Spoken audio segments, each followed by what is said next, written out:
2 जून 1947 जब दिल्ली के एक कमरे में करीब दर्जन भर लोग मिलकर करोड़ों लोगों का भविष्य लिखने जा रहे थे। करीब 1.5 दशक से मुस्लिम लीग जिस पाकिस्तान की रट लगा रही थी, वो आज कागजों में उनके सामने सच होने जा रहा था। सिर्फ 2 हफ्तों में भारत के खंडित होने की योजना पर मोहर लग गई। भगवान राम के बेटे लव का बसाया लाहौर, ढाकेश्वरी माता का तीर्थ ढाका, गुरु नानक देव जी का जन्म स्थान ननकाना अब 2 टुकड़ों में बंटने जा रहा था।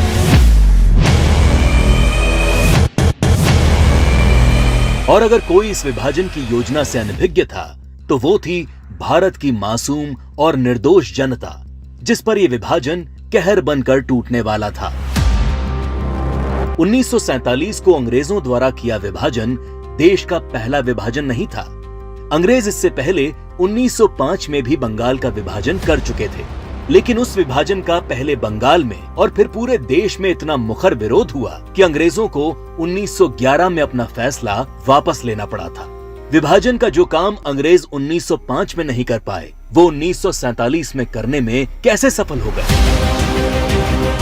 तो जो बात 1905 के बंगाल को 1947 के भारत से अलग बनाती है, वो है कांग्रेस पार्टी, मुस्लिम लीग और भारतीय कम्युनिस्ट। 1905 में बंगाल विभाजन के विरोध के बीच ही 1906 में मुस्लिम लीग का जन्म संयुक्त बंगाल के ढाका में हुआ। बंग भंग आंदोलन के बाद जन्मी मुस्लिम लीग ने 1909 में मार्ले मिंटो सुधार के नाम पर पृथक निर्वाचन प्रणाली मांग से शुरू करके अगले 30 साल में अलग इस्लामिक राष्ट्र पाकिस्तान के नाम पर भारत को मजहब के नाम पर बांट कर रख दिया। 1920 के तुर्की के खलीफा के समर्थन में चलाए गए कांग्रेस के खिलाफत आंदोलन ने मुस्लिम कट्टरपंथियों को यकीन दिला दिया कि वे अपनी गैर जरूरी मांग पर भी कांग्रेस के नेतृत्व को मना सकते हैं। इसके बाद 1930 में अल्लामा इकबाल ने पहली बार मुस्लिम लीग के अधिवेशन में अलग इस्लामिक राष्ट्र की रूपरेखा रखी।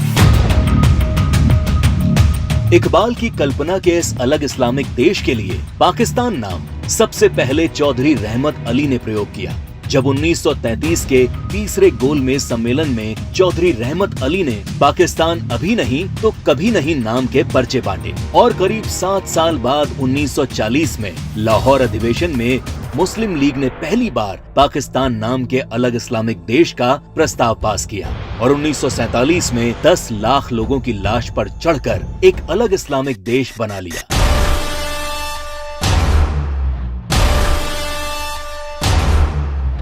और जिस भारत ने 1905 में बंगाल का विभाजन नहीं होने दिया, वो भारत 1947 में भारत विभाजन नहीं रोक पाया, क्योंकि कांग्रेस के जिन नेताओं पर लीग के सामने खड़े होने की जिम्मेदारी थी, उन्होंने अंत समय में बिना भारत के लोगों को विश्वास में लिए विभाजन का प्रस्ताव स्वीकार कर लिया। देश तोड़ने के इस खेल में एक हिस्सा भारत के कम्युनिस्टों ने भी निभाया, जब कम्युनिस्ट नेताओं ने भारत को 14 राष्ट्रों का समूह बताते हुए भारत विभाजन को मुस्लिम राष्ट्र के आत्मनिर्णय का अधिकार बता दिया।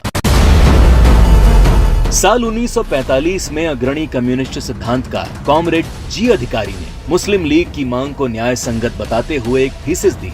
उनके शब्दों में 1940 से कम्युनिस्ट पार्टी ने ये देखना शुरू कर दिया कि तथाकथित सांप्रदायिक समस्या वास्तव में बढ़ती राष्ट्रीयताओं की समस्या है, जिसे आत्मनिर्णय के अधिकार के माध्यम से हल किया जा सकता है। यदि हम इसके प्रगतिशील सार को देखें तो पाकिस्तान की मांग वास्तव में पंजाब, पठान, सिंध, बलूचिस्तान और पूर्वी प्रांतों की मुस्लिम राष्ट्रीयताओं के क्षेत्रों के आत्मनिर्णय के अधिकार की मांग है। जब देश का विभाजन हकीकत बनना तय हो गया, तब सर रेडक्लिफ को भारत और पाकिस्तान की सरहद तय करने की जिम्मेदारी सौंपी गई। रेडक्लिफ इससे पहले कभी भारत नहीं आए थे। उन्हें भारत की सांस्कृतिक विरासत, सभ्यता, मूल्यों, तीर्थों के विषय में कोई जानकारी नहीं थी। 3 सप्ताह में तय कर लिया गया कि कौन सा हिस्सा पाकिस्तान कहलाएगा और कौन सा हिस्सा हिंदुस्तान।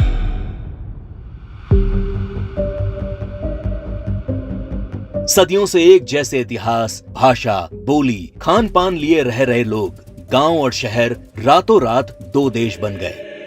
करीब 1.5 करोड़ लोग रातों रात बेघर हो गए और करीब 10 लाख से अधिक लोग इस विभाजन के नाम पर काल के गाल में समा गए।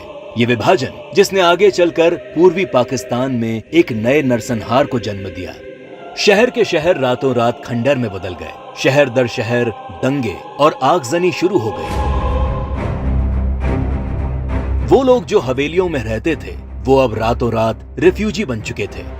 अपना सब कुछ लुटाकर लोग सड़ी गर्मी और बरसात में मीलों तक फैले काफिले हजारों की तादाद में अपनी जान बचाकर चले आ रहे थे। सबसे बुरा हाल महिलाओं का हुआ, जिन्हें इस विभाजन की सबसे क्रूर कीमत चुकानी पड़ी। सैकड़ों महिलाओं का अपहरण और बलात्कार किया गया। 1940 के दशक में भारत की ही भांति नरसंहार झेलने वाले यहूदियों की विभीषिका को आज पूरा संसार जानता है। 27 जनवरी को आज पूरा विश्व होलोकास्ट दिवस के तौर पर मनाता है। लेकिन इस विभाजन की कभी न भूली जा सकने वाली त्रासदी को भारत की ही पूर्व की सरकारों ने कभी याद करने की कोशिश नहीं की। विभाजन विभीषिका दिवस 14 अगस्त का दिन विभाजन विभीषिका का स्मरण करने का दिन है। 14 अगस्त का दिन अटल जी की इन पंक्तियों को दोहराने का दिन है। दिन दूर नहीं, खंडित भारत को पुनः अखंड बनाएंगे। गिलगित से गारो पर्वत तक आजादी पर्व मनाएंगे। उस स्वर्ण दिवस के लिए आज से कमर कसें, बलिदान करें। जो पाया उसमें खो न जाएं, जो खोया उसका ध्यान करें, जो खोया उसका ध्यान करें।